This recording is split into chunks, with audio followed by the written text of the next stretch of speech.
Assalamualaikum dan hai semua. Selamat datang ke episod podcast kita pada hari ini, Sembang dalam Bilik Guru. Saya Fasha dan hari ini saya ditemani oleh dua orang rakan saya yang sangat hebat, iaitu Afiqah dan Anggun dari Institut Pendidikan Guru Kampus Tun Abdul Razak. Jadi Afiqah, silakan. Jadi, hai semua, saya Afiqah. Excited sangat sebab topik kali ini mengenai teori perkembangan sebenarnya menjadi nadi kepada cara kita mengajar dan juga mendidik. Hai, dan saya Anggun. Hari ini kita nak sembang secara santai tapi padat macam mana teori perkembangan ini bukan sekadar teori semata-mata, iaitu seperti dalam buku, tapi tentang kehidupan dalam kelas yang sebenar. Berdasarkan hint yang telah diberikan oleh Afiqah dan Anggun, kita boleh lihat apakah topik yang akan kita bawa pada hari ini, iaitu bagaimana teori perkembangan mempengaruhi dasar pendidikan negara dan amalan pengajaran pada masa kini. Jadi dalam erti kata lain, kita nak tengok macam mana teori-teori ini bantu guru abad ke-21 dan dalam macam mana kita nak membina karamah insaniah, iaitu insan yang berilmu, berakhlak dan berjiwa besar. Okey, kita mulakan dengan teori yang jadi tulang belakang dalam pendidikan moden kita pada hari ini, iaitu teori kognitif oleh James Piaget. Okey, Afiqah, boleh tak jelaskan kenapa teori ini masih relevan sampai sekarang? Mestilah boleh. Bila kita tengok kan, teori James Piaget ni, dia percaya bahawa kanak-kanak tu bukan tin kosong. Sebab dia tak menunggu guru untuk tuang ilmu, tapi mereka ni membina ilmu daripada pengalaman mereka sendiri. Kalau kita lihat kan, murid tahun 1 belajar konsep nombor, dia kena sentuh, kira dan juga susun dan juga bermain dengan nombor tersebut. Jadi daripada pengalaman konkret ini, baru dia orang faham konsep ekstrak dalam tambah dan juga bahagi. Sebab itulah guru-guru sekarang guna pendekatan hands-on, iaitu macam manipulatif matematik, eksperimen sains mini atau aktiviti bermain sambil belajar. Semua itu merupakan cerminan daripada teori James Piaget. Dan menariknya, Piaget ini sebenarnya jadi asas kepada banyak dasar pendidikan moden kita. Contohnya dalam KSSR dan KSSM. Pendekatan ini, inquiry dan penemuan itu lahir dari idea bahawa murid belajar paling baik bila mereka terlibat aktif. Itu betul tak, Afiqah? Betul. Kalau kita tengok juga dalam kelas kan, untuk pembelajaran abad ke-21 ni, aktiviti projek based learning and STEM approach pun sangat berkait dengan teori Piaget ni. Jadi murid kena guna deria, manipulasi bahan serta hipotesis dan nilai semua barang-barang tersebut. Jadi guru bukan pensyarah mini, tapi fasilitator dan membimbing murid untuk mencari jawapan mereka sendiri. Dan sebab itu juga, kalau kita suruh murid hafal semata-mata tanpa faham sesuatu tersebut, sebenarnya benda itu bertentangan dengan fitrah belajar yang James Piaget tekankan. James Piaget ni tekankan belajar melalui pengalaman.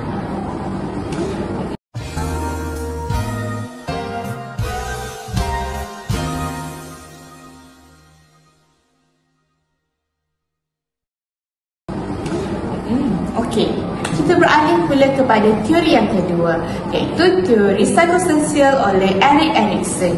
Anggun, kau rasa memang jenis yang berjiwa empati kan? Jadi bahagian ini susah sangat dengan kau.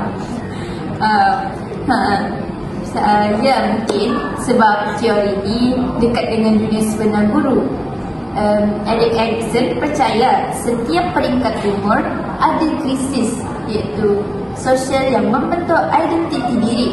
Contohnya murid sekolah rendah berada di tahap industri versus inferiority. Masa ni dia nak rasa berjaya dan dihargai. Kalau guru bagi peluang untuk tunjuk bakat dan uji hasil kerja murid tersebut dan memberi ruang kepada murid tersebut untuk bersuara, keyakinan dalam diri murid tersebut akan meningkat secara perlahan-lahan. Tapi kalau asyik kena banding dan kena kritik je dekat dalam kelas, murid tu boleh rasa rendah diri. Dan akhirnya dia tak nak cuba lagi. Betul juga. Sebab tu dalam sistem kita ada pendidikan moral, pendidikan Islam dan pendidikan civic. Tetapi sekarang tiada lagi lah pendidikan civic kerana semuanya diterapkan dalam pendidikan moral dan pendidikan Islam dan subjek-subjek lain.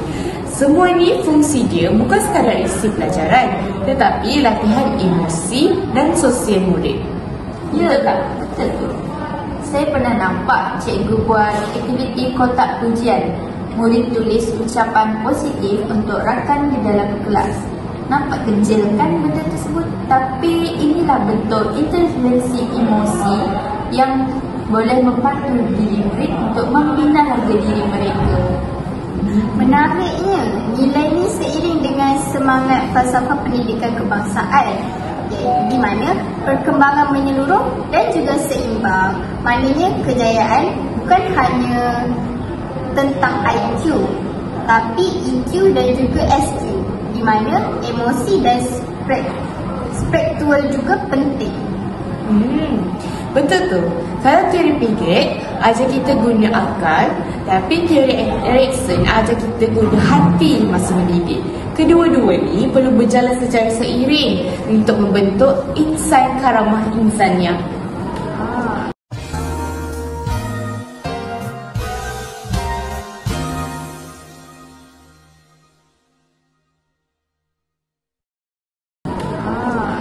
Sekarang Afrika. Kita masuk pula kepada teori fizikal iaitu teori kematangan oleh Arnold Gesell. Teori ini boleh tak kita terangkan lebih lanjut sikit sebab saya kurang berapa faham sikit. Boleh.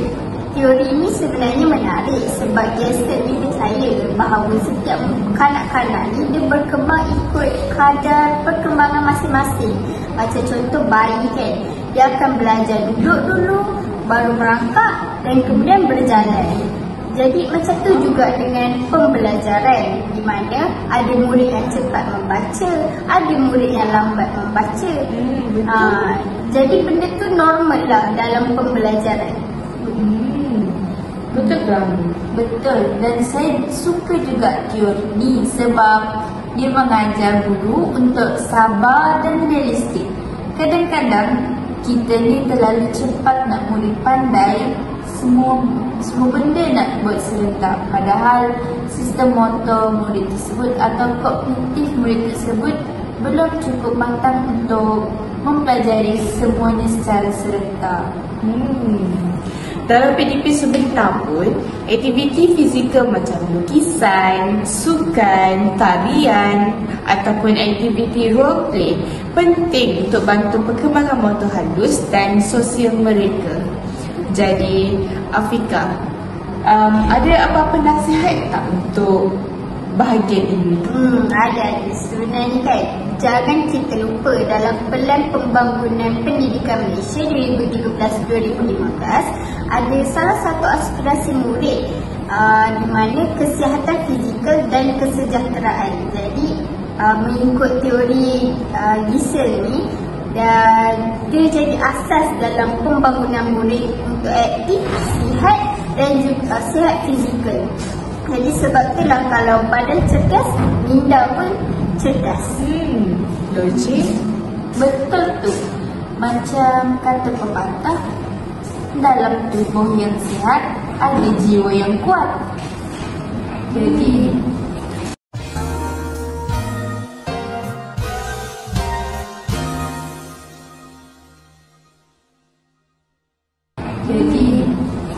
Jadi sekarang kita kaitkan pula semua teori yang kita sudah katakan tadi dengan dasar pendidikan negara kita.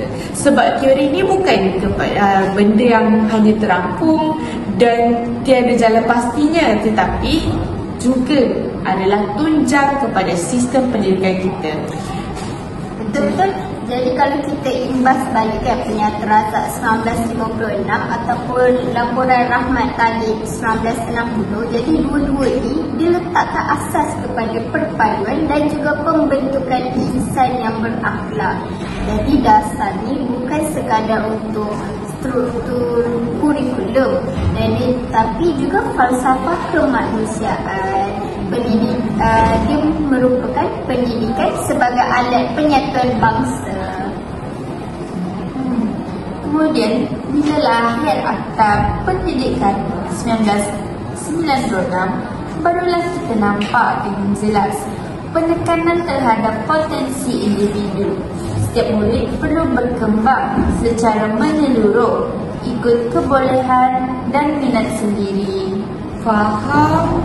Dan sekarang dalam falsafah pendidikan kebangsaan serta Pelan Pembangunan Pendidikan Malaysia PPPM 2013-2025, semangat itu diteruskan dengan pendekatan 6 aspirasi murid, iaitu pengetahuan, kemahiran berfikir, kepimpinan, dui bahasa, etika dan kerohanian, dan serta identiti nasional. Jadi semua aspirasi ini sebenarnya lahir daripada pemahaman terhadap teori perkembangan period sebagai asas pendidikan, pemikiran, teori Erikson dalam bentuk sasiah, dan juga dia seimbang daripada segi fizikal. Jadi gabungan ketiga-tiga teori ini jadikan murid tu holistik.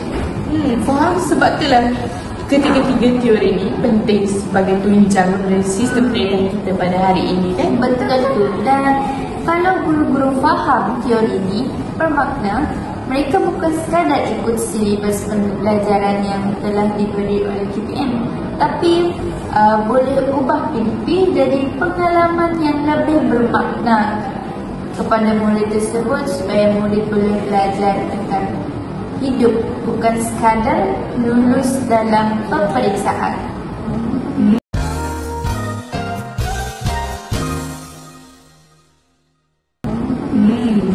Baik, sebelum kita tamatkan episod ini, jom kita kongsikan refleksi masing-masing. Apakah adakah anda mempunyai sebarang refleksi untuk kita sampaikan pada penonton? Ada.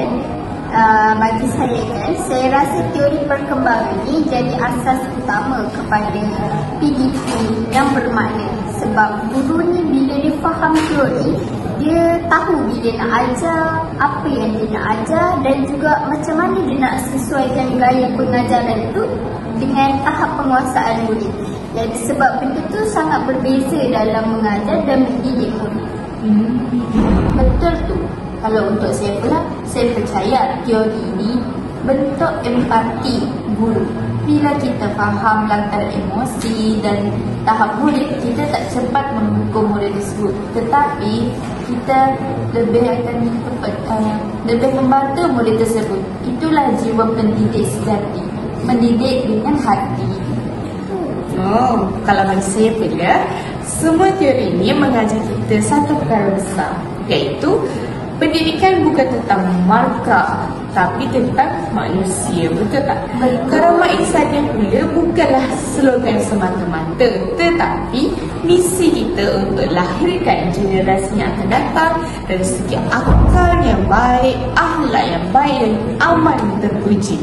Jadi Afika dan Anggun, itu sajalah perkongsian yang kita boleh kongsikan kepada penonton pada hari ini, kerana masa sungguh mencemburui kita.